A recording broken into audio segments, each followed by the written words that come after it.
फरवरी 2018 में भारत के अंदर एक कॉन्सेप्ट दिखाया था टाटा ने H5X के नाम से, और वही टाटा के लिए मील का पत्थर साबित हुआ था और वहीं से आगाज़ हुआ था टाटा 2.0 का। नमस्कार, मेरा नाम मानव है, आप देख रहे हैं TV9 नेटवर्क। और ये जो कॉन्सेप्ट की मैं बात कर रहा हूँ वही गाड़ी बाद में हैरियर के नाम से भारत में आई थी। जब ये कॉन्सेप्ट दिखाया गया था ना, तभी सब लोग बहुत ज़्यादा अचंभित हो गए थे, मतलब एक्साइटेड से हो गए थे। उनको लग रहा था भाई साहब ये टाटा ने क्या बना दिया, मतलब खुद से बनाया है, कैसे कर लिया है।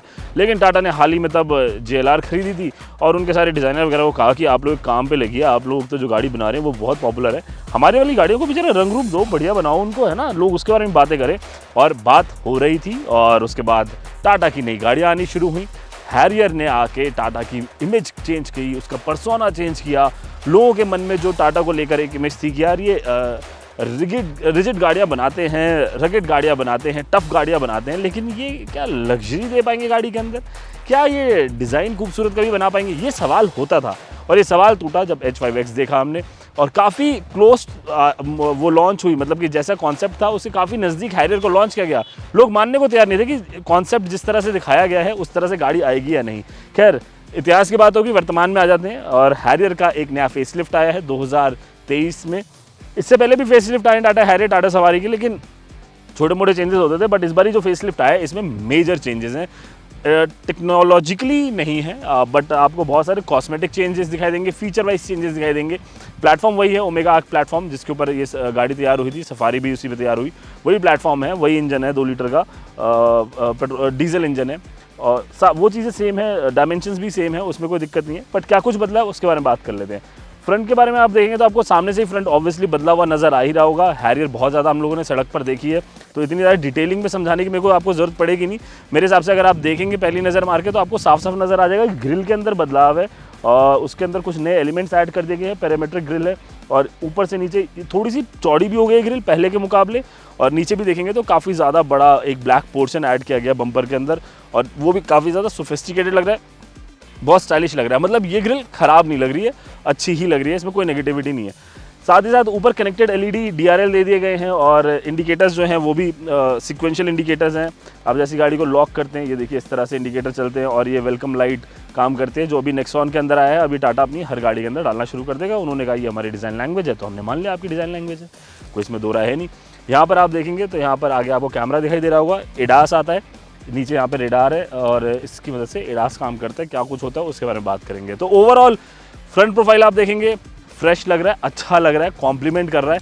वही वाली बात जो बात होती थी कि क्या टाटा डिज़ाइनर कारें बना पाएगा, तो टाटा ने कहते हाँ बना देंगे जी, ये लो डिज़ाइनर कार, और बढ़िया लग रही है। यहाँ पर आप देखोगे तो इधर आपको प्रोजेक्टर LED हेडलैम्प्स दिए गए हैं, और नीचे फॉग लैम्प्स दिए गए हैं। अच्छा, इसके अंदर अलग अलग वेरिएंट्स हैं, उनको ये लोग पर्सोना कहते हैं। ये टॉप ऑफ द लाइन है। इसके अलग अलग वेरिएंट्स के बारे में आपको बता दूंगा। नीचे भी आपको थोड़ी पियानो ब्लैक फिनिश मिलेगी। तो ओवरऑल स्पोर्टी लुक है, फ्रेशनेस है लुक के अंदर। ये नहीं कहूँगा कि बिल्कुल कुछ बदलाव नहीं है, और ये भी नहीं कहूँगा कि बहुत कुछ सब कुछ बदल दिया, बट काफ़ी फ्रेश चीज़ है। और खास करके जो DRL वाली चीज़ है वहाँ से फ्रेशनेस काफ़ी ज़्यादा आती है। साइड में चल लेते हैं। जो अलॉय व्हील्स हैं उनको भी रीडिज़ाइन किया गया है काफ़ी हद तक, जो top of the line variant के अंदर है। पियानो ब्लैक फिनिश में अलॉय व्हील्स हैं। 18 इंच के टायर्स लगाए गए हैं, 235 60 R18। सफारी में 19 के दिए हैं, इसके अंदर 18 इंच के दिए हैं। ये भी अच्छे लग रहे हैं, उसमें भी व्हील में कोई कमी नहीं, काफ़ी स्पोर्टी लग रहे हैं। खासकर ये जो नया येलो कलर आया ना, इसके साथ तो ये ब्लैक बहुत ही ज़्यादा कमाल लग रहा है। हम जो चला रहे हैं फेयरलेस है, इसके अलावा इससे नीचे एडवेंचर आता है, फिर प्योर आता है, उसके बाद फिर स्मार्ट आता है। अलॉय व्हील्स आपको लगभग सभी पर्सोना के अंदर मिलेंगे। ये लोग वेरिएंट नहीं कह रहे, इसको पर्सोना कह रहे, कुछ भी कह लीजिए, बात एक ही है।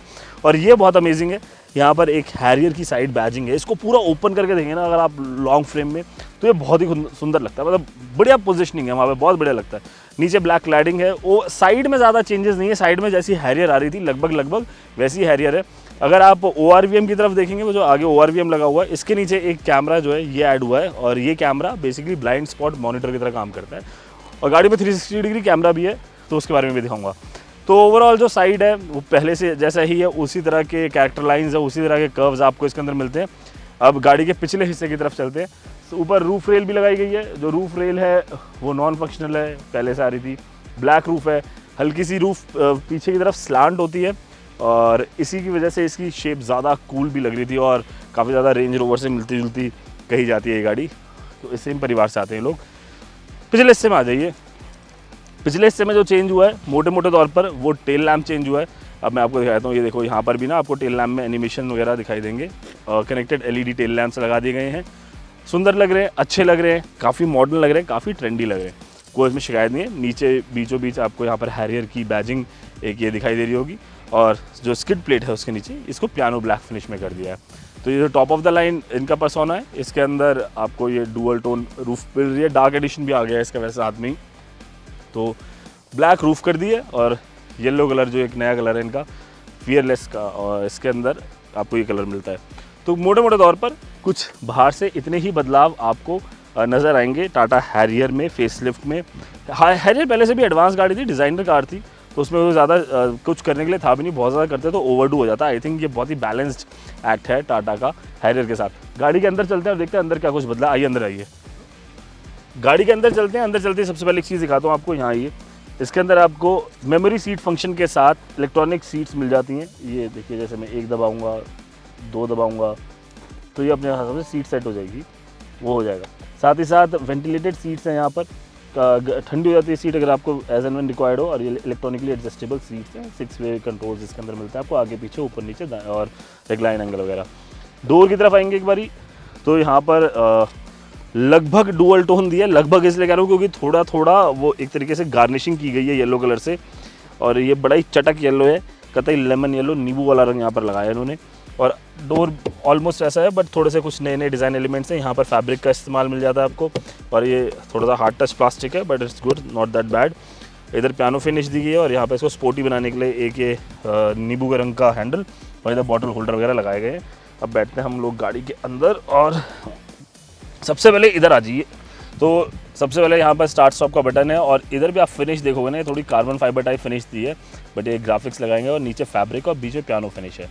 और ये चीज़ नई आ गई है, अब ये टाटा की आपको लगभग हर गाड़ी के अंदर मिलेगा। इल्यूमिनेटेड लोगो, स्टीयरिंग के अंदर लोगो जो है ये जलता है, और अच्छा लगता है। 4 स्पोक का स्टीयरिंग व्हील है, ज़्यादा स्पोर्टी फील देने के लिए है। इलेक्ट्रॉनिक पावर स्टीयरिंग इसके अंदर आ गया है, तो यानी कि कंट्रोल ज़्यादा बेहतर हो गया, मैन्यूवर करना अब गाड़ी को ज़्यादा आसान हो गया, थकान भी महसूस नहीं होती वैसी। और यहाँ पर सामने एक TFT स्क्रीन लगाई गई है, इसका एनिमेशन दिखाता हूँ, काफ़ी कूल है।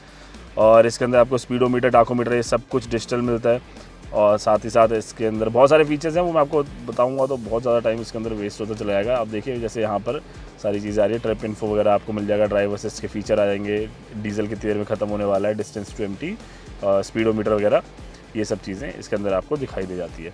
और साथ ही साथ जो ADAS के कंट्रोल्स हैं वो भी इसके अंदर आपको दिखाई दे जाते हैं। उसके अलावा इंटीरियर के बारे में बात करें तो काफ़ी ज़्यादा स्पोर्टी लुक आ रहा है अभी इंटीरियर का, खासकर इस कलर के अंदर, ये जो येलोइश कलर है इसके अंदर, तो ये इंटीरियर बहुत ज़्यादा स्पोर्टी लग रहा है। एम्बिएंट लाइटिंग लगा दी गई है इसके अंदर, यहाँ पर आपको डिफरेंट कलर्स की एम्बिएंट लाइटिंग मिलती है। अभी देखिए, जैसे पर्पल कलर की लाइट जल रही है, इसका रंग अपन लोग बदल भी सकते हैं, और ये म्यूज़िक के साथ भी सिंक होती है, उसके बारे में बता दूंगा मैं आपको।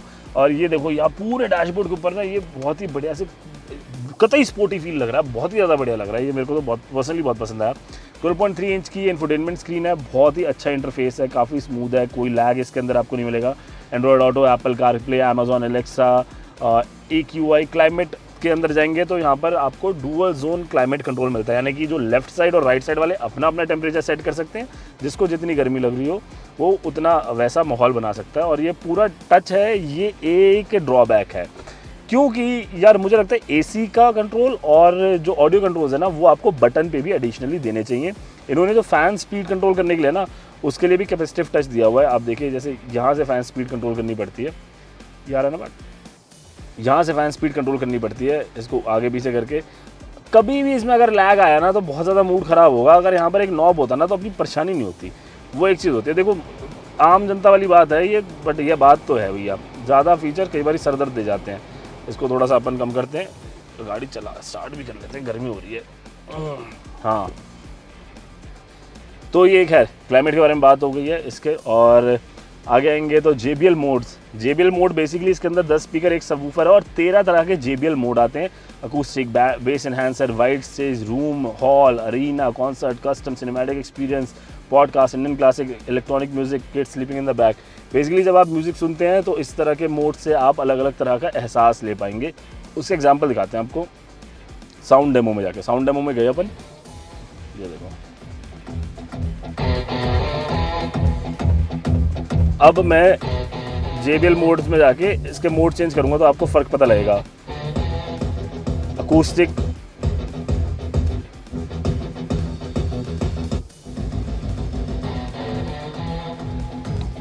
तो मोटे मोटे तौर पर मुद्दे की बात है ये कि साउंड सिस्टम है बहुत बढ़िया, उसमें प्रॉब्लम नहीं आएगी आपको, वो कोई शिकायत वाली बात नहीं है। सराउंड व्यू ये बहुत सही है, 360 डिग्री कैमरा है, 3D में भी आप देख सकते हैं गाड़ी को। ये देखिए गाड़ी यहाँ से हम घुमा के चाहे तो पूरा देख सकते हैं कि पीछे क्या है गाड़ी के, आगे क्या है गाड़ी के। तो ये बहुत अच्छी चीज़ है और ये अच्छा फीचर इन्होंने इसके अंदर डाल दिया। 2D में भी आप देख सकते हैं और ये आपको लेफ्ट राइट ORVM के नीचे जो कैमरे लगे हुए हैं वो वहाँ से ये दिखा रहा है। साथ ही साथ ब्लाइंड मॉनिटर के मैं जिक्र कर रहा था, ये देखिए जैसे मैंने लेफ्ट इंडिकेटर दिया तो ये वाला मॉनिटर कैमरा ऑन हो गया, लेफ्ट ORVM के नीचे वाला। मैंने राइट इंडिकेटर दिया तो राइट वाले ORVM के नीचे का जो कैमरा है वो भी ऑन हो गया। तो ये ब्लाइंड स्पॉट मॉनिटर आ गया इसके अंदर। बाकी बहुत सारे दुनिया भर के फीचर्स हैं, आप इसको जितना एक्सप्लोर करते जाएंगे उतना अच्छा हुआ। एलेक्सा से कंट्रोल हो जाता है, गाड़ी घर से आप उसको स्टार्ट कर सकते हैं, ऑफ कर सकते हैं। सिक्योरिटी फीचर्स वगैरह, जियो फेंसिंग, ये सब चीज़ें इसके अंदर हो जाएंगी, वो प्रॉब्लम नहीं आएगी आपको।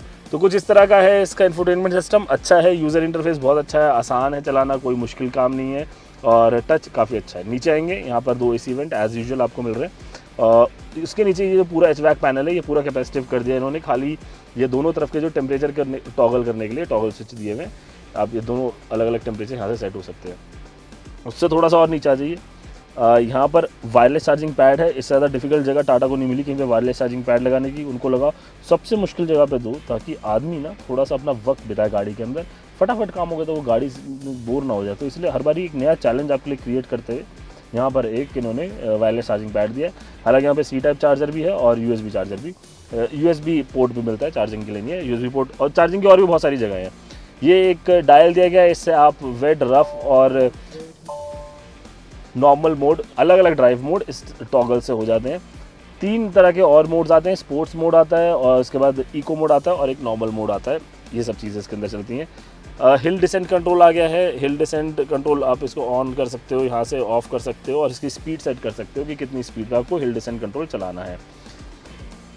6 स्पीड का मैनुअल और 6 स्पीड का ही ऑटोमेटिक ट्रांसमिशन आता है। सेंटर कंसोल ठीक ठाक सा है और बढ़िया हो सकता था। सफारी जब मैंने चलाई तो उसके अंदर भी मेरे को ये लगा कि सेंटर कंसोल और ज़्यादा सुंदर बनाया जा सकता था और ज़्यादा यूटिलिटी से भरा हुआ बनाया जा सकता था। ऑटो होल्ड का फीचर आ गया। इलेक्ट्रॉनिक पार्किंग ब्रेक्स इसके अंदर इंट्रोड्यूस कर दी गई हैं, जो कि बहुत अच्छी बात है और जो अपने सेगमेंट को और ज़्यादा एनहांस भी करती है। यहाँ पर आपको एक आर्मरेस्ट मिलता है। आर्मरेस्ट का साइज़ डिसेंट है, थोड़ा और बड़ा होता तो ज़्यादा बेहतर होता, बड़ा हो तो बेहतर है। और इसके अंदर आपको एक C टाइप का चार्जिंग सॉकेट मिल रहा है, साथ ही साथ USB-A चार्जिंग सॉकेट मिल रहा है, 12 वोल्ट का एक सॉकेट मिल रहा है और ये एयर कूल्ड है, इसके अंदर हवा आती है, सब कुछ ठंडा रहता है। ओवरऑल जो सीट्स हैं वो सीट्स भी बढ़िया कंफर्टेबल ही है, लगभग पहले जैसी ही है, उसमें बहुत ज़्यादा चेंजेस नहीं है। तो ये हुई इसके फ्रंट रो की बात, इसके इंटीरियर की बात। मेरे से आप पूछो कैसा लग रहा है तो मैं तो आपको बोलूँगा कि बहुत ही ज़्यादा स्पोर्टी लग रहा है, बहुत ही बढ़िया लग रहा है, कोई इसमें शिकायत मुझे नहीं लग रही। पहले भी इंटीरियर अच्छा था इसका टाटा का अपना हैरियर का, अभी भी बढ़िया है। ऑटो डिपिंग IRVMs यहाँ पर मिल जाते हैं आपको, इन्होंने अब डाल दिए हैं। बहुत ज़्यादा टेक्नोलॉजिकल एडवांसमेंट नहीं है बट ये होने ही चाहिए थे, अब डाल दिए तो चलो अच्छी बात है। पैनोरामिक सनरूफ मिल जाती है आपको इसके अंदर और काफ़ी अच्छी खासी बड़ी सनरूफ है, मैं आपको दिखाता हूँ खोल के। अच्छा साइज़ है, पहले भी अच्छा साइज़ आ रहा था और अभी भी अच्छा साइज़ आ रहा है। और पैनोरामिक सनरूफ में ना यहाँ पर भी मूड लाइटिंग है, बेसिकली फॉल सीलिंग में लाइट लगाते हैं हम लोग घर में, इन्होंने भी ऐसी करा है, ये फॉल सीलिंग वाली जगह पे भी लाइट लगा दी है। अंधेरा होता तो मैं आपको जला के दिखाता, कोई शॉर्ट्स होंगे पड़े हुए तो हम वहाँ पे लगा देंगे, वो आपको दिखाएंगे यहाँ पर। चलिए, तो ये बात होगी इसकी ड्राइविंग सीट की। अब सेकंड रो में चलते हैं और देखते हैं कि वहाँ पर माहौल कैसा है और कैसा नहीं है। आइए चले। तो जी अब आ गए हम टाटा हैरियर 2023 फेसलिफ्ट की सेकंड रो पे। मोर और लेस पहले जैसी ही है, उसमें कोई परेशानी नहीं है, लेकिन इसको हम फिर भी एक नई गाड़ी की तरह थोड़ा सा देख लेते हैं कि क्या माहौल है। एक चीज़ मेरे को जो आते ही लगी, महसूस हुई कमी कि यार थाई सपोर्ट की थोड़ी कमी तो है, मतलब थोड़ा और बेटर थाई सपोर्ट मैं डिज़र्व करता हूँ। मैं तो करता हूँ, बाकियों का मुझे आइडिया नहीं, बट मैं करता हूँ। नी रूम डिसेंट है, ठीक ठाक नी रूम है, ठीक ठाक सा लेग रूम है, बहुत ज़्यादा परेशानी आपको नहीं होगी। हालांकि थोड़ी सीट भी ज़्यादा पीछे कर रखी है मैंने, तो उसके हिसाब से मैं अगर इसको देखूँ तो ठीक आ रहा है। ये चीज़ देखो, ये जो नए हेडरेस्ट लगाए हैं ना इन्होंने, बहुत ही कमाल यार, मतलब ऐसे सर अटका रहता है, फिट हो जाता है, तो अगर आप जा रहे हो, सोते हुए जा रहे हो तो आराम से सोते हुए जाओगे, इसमें कोई तकलीफ नहीं आएगी। तो ये बढ़िया चीज़ एक यहाँ पर लगाई है, ये एडिशन है। अच्छा, सेकंड रो में सनशेड्स अब कंपनी की तरफ से लगे हुए आएंगे, आपको करोल बाग से लगवाने की ज़रूरत नहीं है, तो ये टाटा हैरियर के अंदर लगा के ही दे रहा है ऑलरेडी, वो परेशानी नहीं आएगी। बाकी शोल्डर सपोर्ट वगैरह वो सब अच्छा है, सीट कंफर्टेबल है, वो कोई दिक्कत नहीं है। बस मेरे को ये लगा कि यहाँ थोड़ा सा अंडर थाई सपोर्ट बेटर होता तो शायद बात ज़्यादा अच्छी हो जाती, ज़्यादा बन जाती। और बीच में सीट है काफ़ी बड़ी, लेकिन दिक्कत है कि हाँ इतना ऊंचा हम्प दे दिया ना, तो इसकी वजह से तीसरा एडल्ट बैठना मुश्किल हो जाता है। बच्चा बैठा सकते हो या कोई एडल्ट जो बच्चे की तरह लगता हो उसको बैठा सकते हो, या कोई एडल्ट जिसकी हरकतें बच्चों वाली हो उसको भी यहाँ पे बैठा के पनिशमेंट दी जा सकती है। तो ये काम यहाँ हो सकता है। और जो एसी वेंट है इधर देखिए, यहाँ ये पिलर में लगाया हुआ है, तो इसकी वजह से ये है कि ये थोड़ा अच्छा इम्पैक्ट देता है। बट अगर कोई सीट इतनी पीछे कर देगा तो यहाँ पर ये एसी वेंट की हवा टकराएगी भाई, ये प्रॉब्लम आएगी। आज तक पता है सेकंड रो के अंदर एसी वेंट कहाँ लगाना है इसका सही जवाब कोई नहीं ढूंढ पाया है। यहाँ लगाते हैं तो भी कोई परेशानी है, इधर आर्म रेस्ट के नीचे लगाते हैं तो भी परेशानी होती है, तो इसकी सही जगह नहीं मिल पा रही है। यहाँ लगा देंगे तो सनरूफ कैसे लगाएंगे। बट एनीवेज दोनों साइड एसी वेंट है, इस बहस में फिर कभी हम लोग पढ़ सकते हैं, ऐसी कोई प्रॉब्लम नहीं है। ओवरऑल डिसेंट चीज़ है, कोई प्रॉब्लम नहीं है। वही येलो इंसर्ट थोड़े थोड़े लगाए गए हैं, स्टिचिंग वगैरह भी देखेंगे तो आप येलो स्टिचिंग की गई है। और तो ये तो बात हुई टाटा हैरियर 2023 की सेकंड रो के बारे में। अब चलते हैं इसकी बूट स्पेस चेकआउट करते हैं, लेट्स गो। तो टाटा हैरियर की बूट स्पेस है 425 लीटर की, और अभी इसमें नया अपग्रेड आया है। इसको 4 तरीक़ों से खोला जा सकता है। पहला, आप अपने रिमोट से बूट को ओपन कर सकते हैं, इलेक्ट्रॉनिकली टेल गेट है ये, मतलब विद्युत चलित tailgate, something like this, कि मतलब बिजली से चलता है, ठीक है। या बटन है, इससे भी आप बंद करके इसको कर सकते हैं। जेस्चर कंट्रोल आ गया है, मतलब नीचे पैर घुमाओ और बूट ओपन हो जाता है कुछ इस तरह से। ये देखो बूट ओपन हो रहा है ये, और ये काफ़ी काम कर रहा है तेज़ी से। मतलब मेरे को लगा नहीं था कि ऐसे एक बारी में पैर घुमाएंगे और ये लॉक अनलॉक हो जाएगा, लॉक हो जाएगा। और देखो लॉक भी हो गया। तो ऐसे कुछ 4 तरीके हैं, 2 तरीके मैंने आपको दिखा दिए, एक बटन से और एक अंदर भी डैशबोर्ड में भी बटन दिया हुआ है, और उसको प्रेस करोगे आप तो बूट खुल जाता है। तो 425 लीटर की बूट स्पेस है, काफ़ी अच्छी खासी बूट स्पेस है। आप ये देखो, बहुत ही भयंकर, मतलब आराम से आप अगर 5-6 लोग जा रहे हो तो वहाँ पर आप आराम से कर सकते हो चीज़, कोई इसमें परेशानी आपको नहीं आएगी। तो ये तो बात हुई टाटा हैरियर के बूट स्पेस के बारे में। अब चलिए आगे चलते हैं और इसको ड्राइव करते हैं, थोड़ा सा चला के देखते हैं कि गाड़ी आखिर चलने में कैसी है कैसी नहीं है। चलिए चलिए।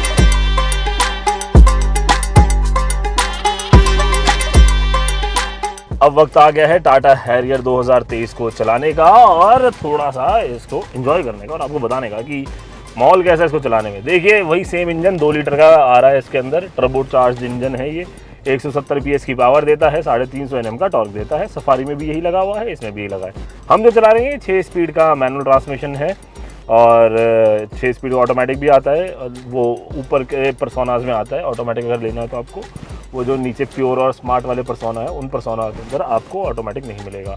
और ये मेरे से गाड़ी होगी बंद, मैं करता हूँ दोबारा गाड़ी स्टार्ट। क्या है कि अभी अभी ऑटोमेटिक चला के उतरा हूँ, थोड़ा सा मैनुअल होने में थोड़ा समय लग रहा है अपने को। एनीवेज आगे बढ़ते हैं। मैनुअल को चलाने में अच्छा लग रहा है, कोई वैसी परेशानी नहीं है। कैबिन नॉइज़ इसमें भी ज़्यादा नहीं है, सफारी में भी ज़्यादा नहीं थी। डीजल इंजन के हिसाब से काफ़ी डिसेंट कैबिन नॉइज़ है। ये नहीं कहूँगा कि बिल्कुल ही ख़त्म ही कर दी, ऐसा तो हो ही नहीं सकता, ख़त्म तो हो ही नहीं सकती, बट अच्छा इंसुलेशन है, इंसुलेशन पे अच्छा काम किया है, वहाँ पे वो वाली परेशानी आपको नहीं महसूस होती है। दूसरा कोई लैग नहीं है पावर के अंदर या टॉर्क के अंदर। जैसे ही हम एक्सीलेटर को प्रेस कर रहे हैं एकदम बढ़िया बेहतरीन वाली पावर हमें यहाँ पर मिल रही है। अब ये देखिए मैं फर्स्ट गियर पर ही ये गाड़ी 70 तक भाग गई थी और अभी तो काफ़ी एक सेकेंड आगे से गाड़ियाँ आ रही हैं, इनफैक्ट सफारी ही आ रही है हमारी एक। हाँ तो सॉरी, थर्ड गियर पे गाड़ी 70 तक भाग गई थी और फोर्थ गियर से भी मैं इसको पिक कर रहा हूँ तो टॉर्क बहुत अच्छा आ रहा है। फोर्थ पे अब ये देखो मैं स्पीड कम कर दी, गियर है फोर्थ, मैं आपको पता नहीं विजुअली हम कितना दिखा पा रहे हूँ कितना नहीं, बट चौथे गियर पे मैं 40 पे चला रहा हूँ, फिर भी किसी भी तरह का लैग नहीं है, कुछ नहीं है, ना गाड़ी अटक रही है, अच्छी तरह से बिहेव कर रही है। दैट मीन्स कि टॉर्क अच्छा प्रोड्यूस कर रही है टाटा हैरियर। 7 एयर बैग्स आ रहे हैं, 6 एयर बैग स्टैंडर्ड हैं, 7वां एयर बैग आपको top of the line variants जो हैं उनके अंदर आपको मिल जाते हैं, बाकी 6 एयर बैग स्टैंडर्ड कर दिए हैं। इसमें बहुत सारे एडास के फीचर्स आते हैं, जैसे कि ब्लाइंड स्पॉट डिटेक्शन बता देता है, अगर कोई गाड़ी पीछे से पास हो रही है तो मिरर में जो ब्लाइंड स्पॉट वार्निंग आती है वो वार्निंग आपको इसके अंदर मिल जाती है। साथ ही साथ जब आप लेन चेंज कर रहे होते हैं तो उसकी वार्निंग मिल जाती है।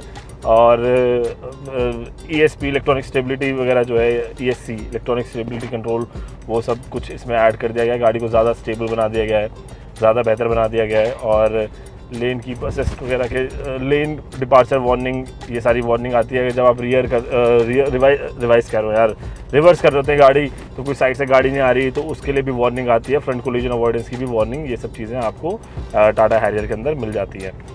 और साथ ही साथ अडैप्टिव क्रूज कंट्रोल भी हैरियर में अब डाल दिया गया है। अडैप्टिव क्रूज कंट्रोल मतलब कि आपकी गाड़ी 70 पे चल रही है और आगे वाली गाड़ी 40 पे चल रही है, तो आपकी गाड़ी की स्पीड ऑटोमेटिकली 70 हो जाएगी, बशर्ते आपने क्रूज कंट्रोल ऑन कर रखा हो। तो ये सारी चीज़ें अब इसके अंदर आ गई हैं।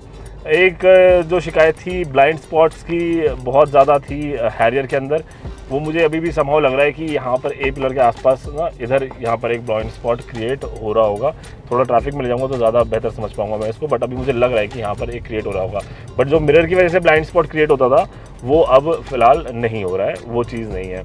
ओवरऑल सेम इंजन है, और अगर आपने पहले कभी भी हैरियर को चलाया है तो आपको वैसा ही महसूस होगा, अलग नहीं होगा। बट कभी अगर आपने नहीं चलाया है तो इसीलिए हम यहाँ पर बैठे हैं, आपको वो माहौल दिलवाने के लिए, आपको वो एहसास दिलवाने के लिए। मज़ा आ रहा है गाड़ी को चलाने में, काफ़ी स्मूथ। और मैनुअल चला रहा हूँ तो क्लच भी ठीक है, ट्रैवल डिसेंट है, ज़्यादा आपको क्लच अंदर तक नहीं दबाना पड़ता, वो काम वहाँ पर बन जाता है। एक बड़ा सवाल है टाटा के साथ आफ्टर सेल सर्विस का, और काफ़ी लोग कई बार इस तरह की शिकायत करते हैं कि टाटा अपनी आफ्टर सेल्स के लिए क्या काम कर रहा है। तो आई थिंक अब इन नए प्रोडक्ट्स के साथ वो जो एक आफ्टर सेल्स की शिकायत थी वो भी दूर होगी। काफ़ी ज़्यादा इंप्रूवमेंट कर दिया है, प्रोडक्ट के अंदर ही इंप्रूवमेंट बहुत ज़्यादा कर दिया है। तो जब प्रोडक्ट में परेशानी नहीं आएगी तो आपको आफ्टर सेल्स में भी परेशानी क्या ही आएगी, जब गाड़ी ख़राब ही नहीं होगी तो सर्विस सेंटर जाना ही क्यों है, तो वो वाली चीज़ें आ जाएंगी। और जो इसका ओवरऑल जो प्लेटफॉर्म है वही ओमेगा आर्क प्लेटफॉर्म है और उसी डीएनए से आती है, और जो उसकी पूरा बॉडी स्ट्रक्चर है वो काफ़ी ज़्यादा रोबस्ट है, तो गाड़ी को ज़्यादा सेफ़ बनाता है। टाटा की गाड़ियाँ सेफ़ होती है, ऐसा टाटा भी कहता है और हम भी मानते हैं, क्योंकि ये लोग 5 स्टार एनकैप रेटिंग वगैरह काफ़ी टाइम से लेते हुए आ रहे हैं। सस्पेंशन मैं सच बताऊं तो मुझे इससे ज़्यादा बढ़िया सफारी के लगे थे। इसके सस्पेंशन थोड़े से हार्ड लग रहे हैं, देखो हल्के फुल्के झटकों में भी हम कितना हिल रहे हैं, तो इसके सस्पेंशन थोड़े से और ज़्यादा स्मूथ होते तो मज़ा आता। वहाँ एक चीज़ है जो मुझे लग रहा है कि थोड़ी सी होनी चाहिए थी। हालांकि बॉडी रोल ऐसा कुछ खास महसूस नहीं हो रहा ड्राइविंग सीट पर बैठकर, और पिछली सीट पर भी बहुत ज़्यादा बॉडी रोल नहीं है, उसको कंट्रोल काफ़ी किया गया है। वो शिकायत आपको नहीं आएगी कि आप एक एसयूवी चला रहे हो, ऊंची गाड़ी चला रहे हैं तो आपको परेशानी होगी। तो मोटे मोटे तौर पर वही डिसेंट ड्राइविंग एक्सपीरियंस है, अच्छी पावर मिलती है आपको, अच्छा कॉन्फिडेंस मिलता है, कमांडिंग पोजीशन पे आप बैठते हैं। स्टीयरिंग इलेक्ट्रॉनिक पावर हो गया है तो मैन्यूवर करने के लिए काफ़ी आसान हो गया है, और छोटा सा स्टीयरिंग है 4 स्पोक्स का है, तो आपको वो डिफ़िकल्टी महसूस नहीं होती है गाड़ी को चलाने में, या फिर जब आप तंग गलियों में होंगे तो आप इजीली स्टीयरिंग के साथ छेड़खानी करके आप दाएं बाएं होकर गाड़ी को निकाल सकते हैं। तो मोटे मोटे तौर पर ये था टाटा हैरियर 2023 का फीडबैक हमारी तरफ से, हमारे नज़रिए से, कि हमें ये गाड़ी कैसी लगी, आपको कैसी लगी, ये आप कमेंट करके ज़रूर बताइएगा। क्या हैरियर का जो पहला जनरेशन आया था आप आज भी उसको प्यार करते हैं, आपके दिल में आज भी उसके लिए कुछ जगह है, या आप वक्त के साथ आगे बढ़ चुके हैं और अभी नए जनरेशन के ऊपर डोरे डाल रहे हैं? ये सवाल बड़ा होता है और आप इसका जवाब दें कमेंट में आकर, हमें अच्छा लगेगा। वीडियो को लाइक करें, शेयर करें। मेरा नाम मानव है, जब भी गाड़ी चलाएं सीट बेल्ट ज़रूर लगाएं, आगे बैठे हों या पीछे बैठे हों। हमारे यूट्यूब चैनल को सब्सक्राइब करना कतई ना भूलें, हमारे सोशल मीडिया हैंडल्स को सब्सक्राइब करें, फॉलो करें, और हमारे व्हाट्सएप चैनल को जाके सब्सक्राइब करें। तंदुरुस्त रहें, खुश रहें, मस्त रहें, और जो गाड़ी पसंद हो उसको ख़रीदने की इच्छा रखें, और प्लानिंग करें, फाइनेंशियल प्लानिंग करें, और जैसा भी ठीक हो गाड़ी खरीदने एक अच्छे मानव बनकर। जय हिंद।